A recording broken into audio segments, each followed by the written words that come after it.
This is my latest Starfield ship build. It's a late game budget smuggler. Now you will need some Starship Design perks in order to build this. If you want to build it exactly like I did, you need Starship Design rank 4. However, it is designed to be very cheap to build. I built this out of a stolen Varun Prophecy 3, and if you build it using the same exact weapons that the Prophecy 3 includes, you can build this ship for less than 70k without any commerce perks. And if you have all the commerce perks, you'll be able to build it for less than 55k. I did, however, add a few additional weapons onto this ship. This particular version has pretty much maximal firepower. So if you want to have as much firepower as I have in this particular version, you will have to spend a little bit more money, but you can do that gradually over time. This ship also has a very large shielded cargo capacity, so it's really good for smuggling, and it also includes a scan jammer.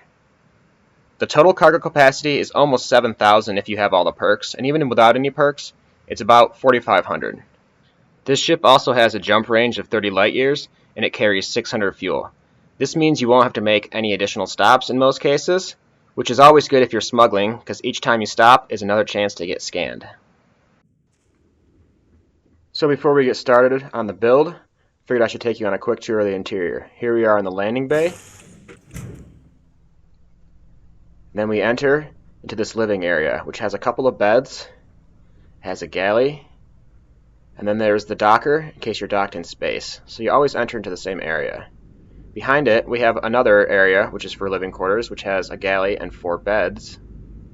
It's also got a couple of storage crates. We have a bathroom back here. And that's the entire first floor. And if you pick up some passengers, they'll usually hang out in that area.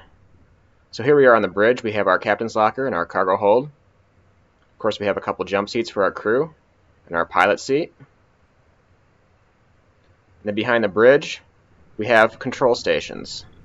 So your crew will hang out here when you're flying around, and they'll do whatever it is they do. Back here, we have an engineering area. This also increases your crew capacity by 1. And then back here, we have a computer core. This computer core has a nice storage crate. It also has enough area for 1 crew. Here we have our captain's quarter, which has a navigation console. This pretty much does the same thing as your start menu does, but it's a pretty nice little detail to have, whatever. We have a bed here, and there's the captain's quarters. Here we have our workbench area. We have a weapon workbench, an industrial workbench, and a spacesuit workbench.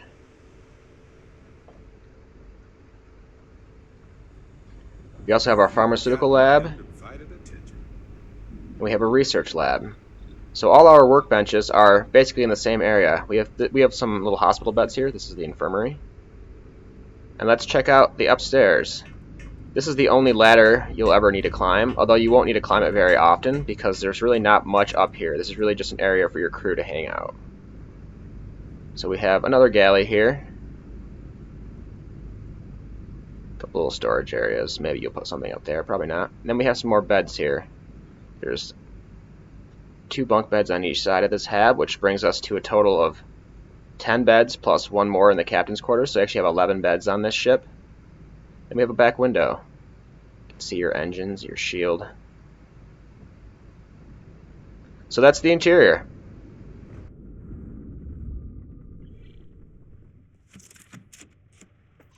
This cockpit offers pretty nice visibility as well, which is another bonus besides the stairs.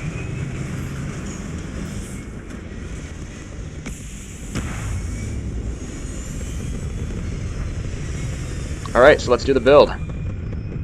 So the whole point of this ship is to build it for cheap. So what you're going to want to do is you're going to want to find a Varun Prophecy 3. You can capture these from Serpentis or maybe somewhere else. And it's going to have a lot of the stuff we're going to use in our final build. You should do the first part of this build at your outpost shipbuilder because it has the best selection of parts. So the first thing we're going to do is we're going to delete everything. Now when we get these parts and we add them back, we're not going to have to pay full price. We're just going to no longer get the refund. The first part we're going to add is this Demos 120 LD landing bay. Behind that, we're going to add a Demos 110 DP docker. It's a top docker, but we can flip it and it'll become a bottom docker. Above the docker and the aft snap point on the landing bay, we're going to add a Stroud 2x1 living quarters. This way, both of our entrance points will be in the same area of the ship, regardless of whether we enter from space or from the ground. Behind the living quarters, we're going to add another Stroud 2x1. For this one, we'll use the all-in-one A.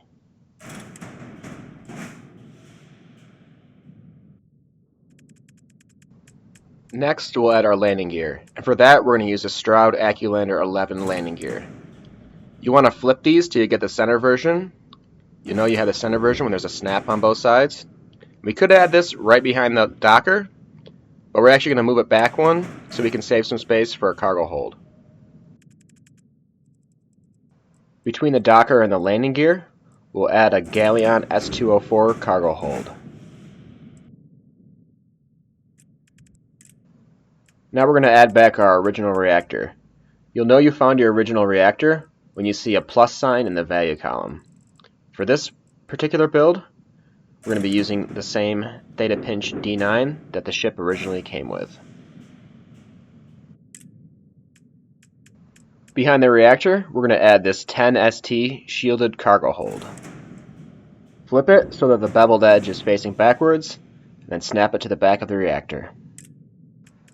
Now we're going to add our SGD 3330 grav drive, and this is also going to have a plus in the value column because this is the same grav drive that the ship originally used.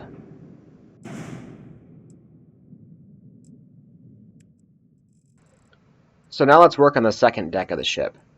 We're going to use a Stroud Engineering Bay 3x1. We're going to put that directly on top of the all-in-one, and it's going to be just in front of the grav drive. In front of the engineering bay, we're going to add a Stroud Control Station 2x1. Obviously, we have some ladders in our ship right now, but once we add our final cockpit, which has stairs, the ladders should disappear.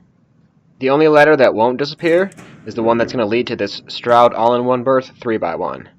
Now I put this on top, it's lined up in the back with the grav drive, and this is going to be an area where our crew can hang out. It's going to give us 4 additional beds and some extra furniture and living quarters type of stuff. Now we've already overloaded our landing gear, so let's add some more gear. I'm going to be using this Hope 6 landing gear from Hope Tech. There's a middle version, there's a front version, and there's an aft version. So we're going to be using 2 middles, a front, and an aft on each side.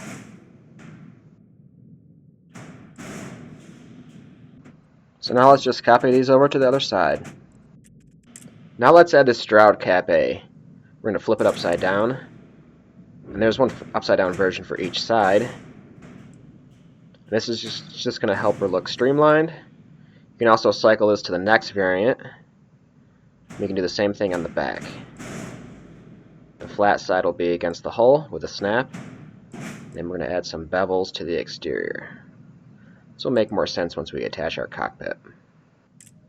In between the structural pieces we just added, we'll add some D-Gamma 1000 shielded cargo holds.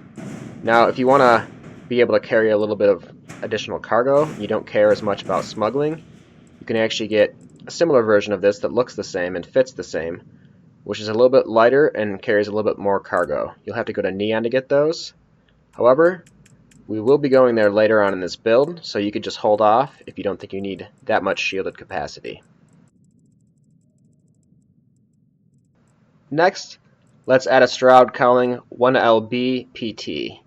You want the version with the additional snap on top, or at least you probably want it. You might use different weapons than me. But if you have the additional snap on top, you'll be able to add an equipment plate, and it'll be a good place to attach some missile launchers later on. Behind the cowling, we're going to add a Galleon S202 cargo hold. This has a nice rounded edge, and you can flip it around for the other side, so it'll kind of match with the cowling pretty nicely. This will really increase your cargo capacity.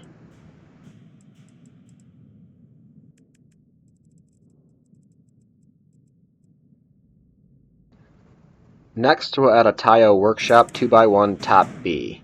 Make sure you get the Top B version because it has doors on the side, and you'll be able to walk from your engineering bay to these side sections. We're going to do the same thing on the other side, but we're going to use a computer core. Both of those will be Top B. Both of them will have the doors. However, in front of those, we're going to use the top A version with no doors. We'll add a captain's quarters, and that will be directly in front of the computer core. Then we're going to add an infirmary directly in front of the workshop. Since these don't have snaps on the side, doors won't form there, and that'll keep your interior layout nice and neat.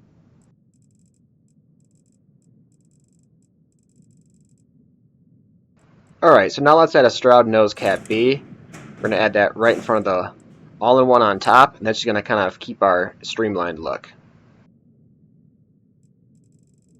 Now let's snap a Nova Cowling 1LPF to the side of this Stroud piece we just added.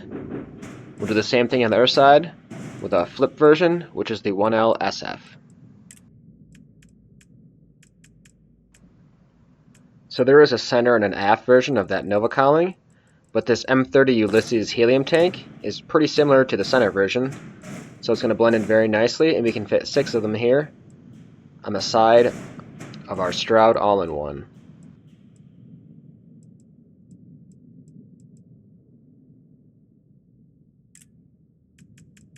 We can also add a rear porthole to this all-in-one, just so we have a window looking out the back, even though we're not going to be in here very much. It's the same as a front porthole, you just flip it, snap it right on. Now the Varun Prophecy 3 comes with 6 SA4330 engines. It's one of the best Class A engines there is, so we're going to reuse those 6 engines and save some credits here. Kind of arrange these in a bit of a unique pattern. I have the inside upper ones kind of beveled down, and this kind of makes a weird kind of like, I don't know, looks like a bird flying almost, but it looks really cool when you take off. Now let's add a Stroud Cowling 3LA PT. This will be right in front of the engine, and then on the other side we'll add a 3LA ST. You just flip it to get the other version. In front of these we're going to add a Stroud cap A, and just flip it around until it lines up. Add one on both sides.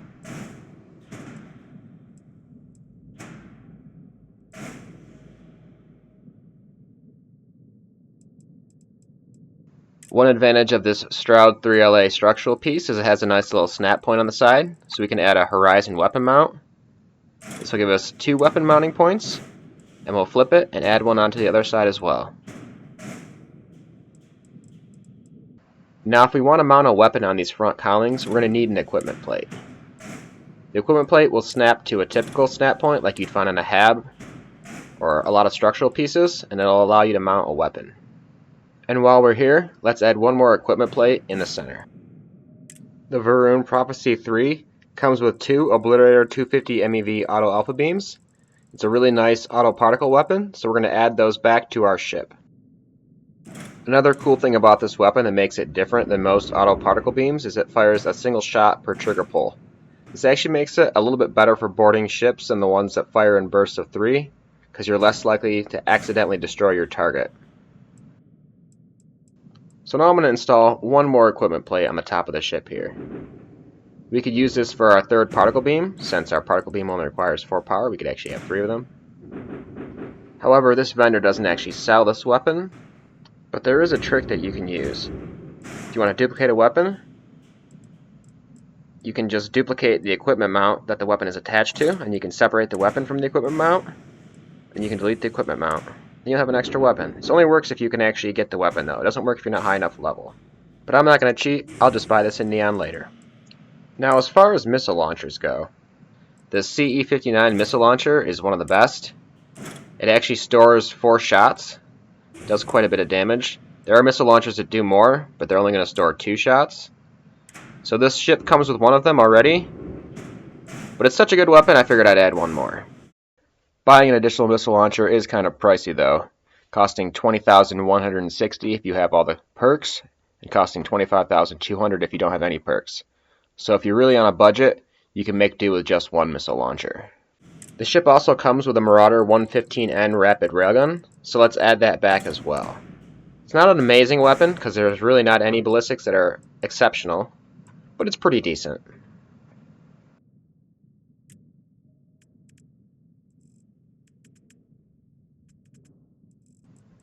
Since the original ship came with a Fortress A3 shield generator, I figured I'd just reinstall that.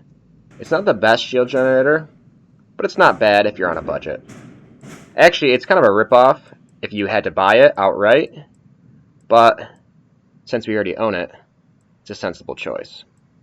Later on in the video, we'll upgrade this shield for those of you with a little bit higher budget to a shield that's actually cheaper in initial cost if you don't already own it, and better in every way. It is, however, a side mount shield rather than a top mount, but we will have space. So now let's install a temporary cockpit so we can fly to Saturn's moon Titan and get the cockpit we actually want. I'm going to use this 1x1 hab since I already own it.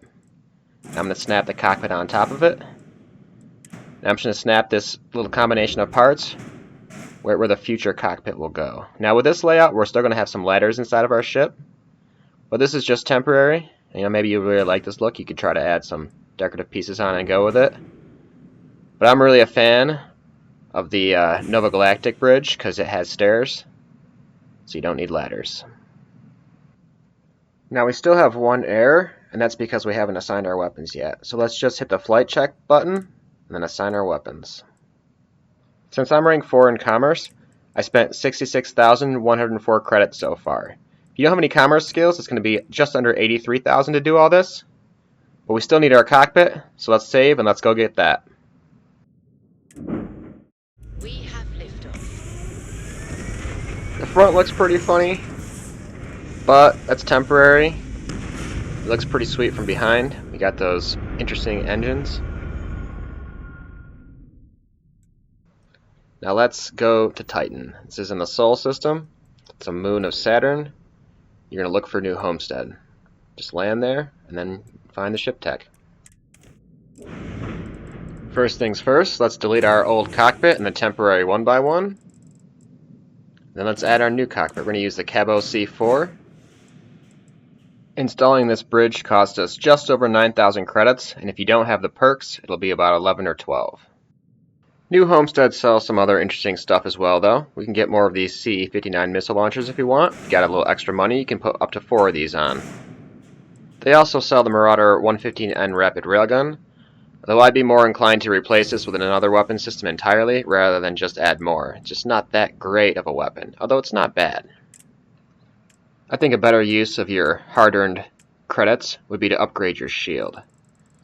The 28T Defender shield is actually better than the shield we originally have installed in every way. The only shield that offers more max health than the 28T Defender is this Assurance SG-1800. However, it's a lot heavier and it doesn't regenerate as fast, so I don't actually think it's quite as good as the 28T Defender. So I'm going to be using the Defender, which is a side mount shield, so we'll have to mount it in a different location. Fortunately, we have a space here on the side of our engine. Now let's just get rid of our old shield. So between our bridge, our 2 additional missile launchers, and our upgraded shield, I've spent about 67,550 credits. Now if you don't have the commerce perks, it's going to be closer to 85. But if you have a little more to spend, we could upgrade this thing a little bit more.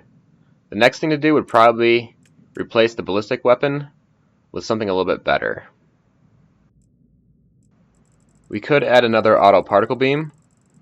Auto particle beams are a good weapon to just pile on, because even if you don't have enough power to fully power the weapon, they still store a large number of shots in their initial charge. Most store like 30 shots, give or take.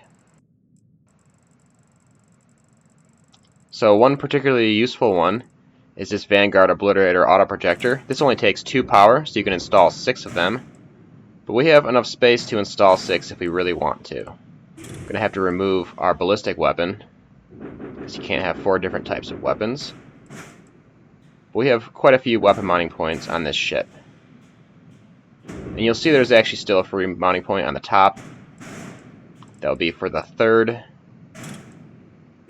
of these Obliterator 250 MEVs. Now again, this place doesn't sell it. That little trick I showed you about duplicating the mount. So we could add these on if we wanted to. And this would give us quite exceptional firepower. It would all be pilot controlled. However, I don't necessarily think that's how I want to do this build. We don't have exceptional mobility. It's kind of mediocre. So I think I want to remove these particle beams that I added on, these Vanguard weapons. I'm probably going to add turrets instead. The downside of the Vanguard Obliterator auto projectors is you need to be in the Vanguard and have completed the first mission in order to purchase them. There are some good alternatives though, like the Exterminator 95 MEV auto helium beam. Neon sells those, and they also sell the best turrets, so let's save our ship and go there.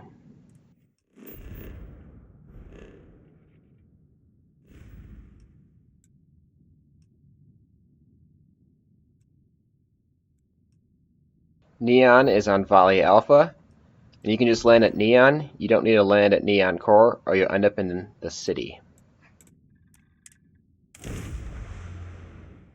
So I did touch up the paint on my ship a little bit. I painted the bottom dark, the landing gear, the landing bay, and some various stuff down there.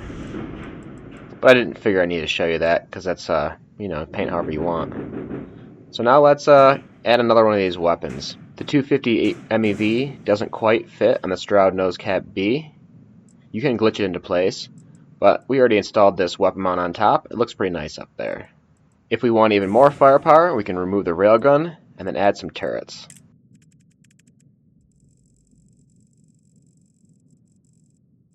The best turret for this build is the Obliterator 250 MEV Alpha turret. Now, the PBO 300 Auto Alpha turret is pretty close in terms of how much damage it can do if you fully power them up. But this 250 MEV works exceptional even if you turn the power setting all the way down to like 1/12, which is kind of crazy. It almost seems like it's broken. In fact, I did release a mod. I'm not using any mods right now, but I did release a mod that changes how some of the weapons work, and that particular weapon got its power setting nerfed pretty hard because it almost seems like they didn't program it correctly. You only need 1/12 power, and it's going to be almost as effective as anything else. So, having 3 of these on here, we'll be able to run them at 1 power, even though there's potentially 12 power consumption required. And they're still going to be incredibly effective, which means we'll have tons of energy left for our other weapons. One of the biggest downsides to these weapons is their cost.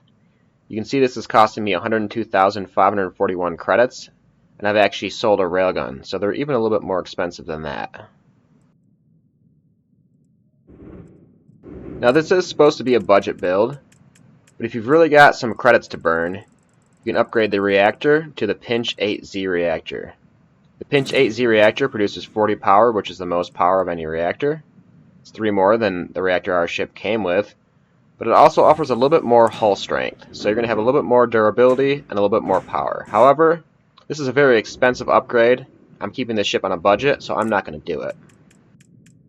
Now earlier in the video I mentioned that you could refrain from buying the DeGamma shielded cargo hold.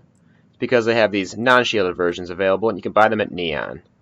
So if you held off on that, you can buy this DeGamma 1000, and it's actually going to carry a little bit more. It's a little bit less massive itself. So if you're not into smuggling massive quantities of contraband, you could use the non-shielded instead of the shielded. I'm actually going to stick with the shielded ones because I figured I should have one ship that's an ultimate smuggler, but I figured I should point that out. There are even some larger versions if you really want to increase your cargo capacity at the expense of mobility.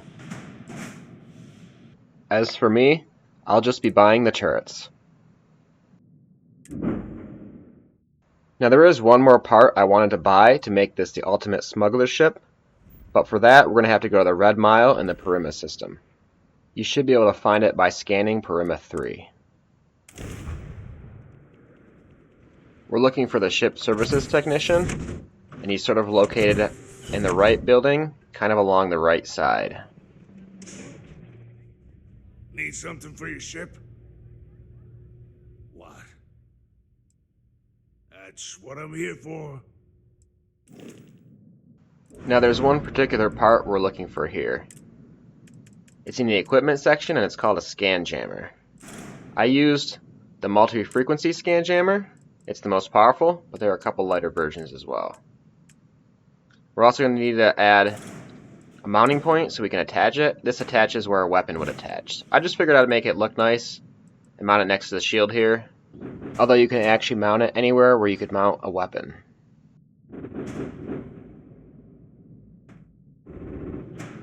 So for 8,400 credits or 10,500 without perks, you can increase your chance of evading a scan. And since I am of course a legitimate business person, Should give my ship a legitimate business ship name. How about regular hauler? Not suspicious at all. Alright, so one final save and we're done.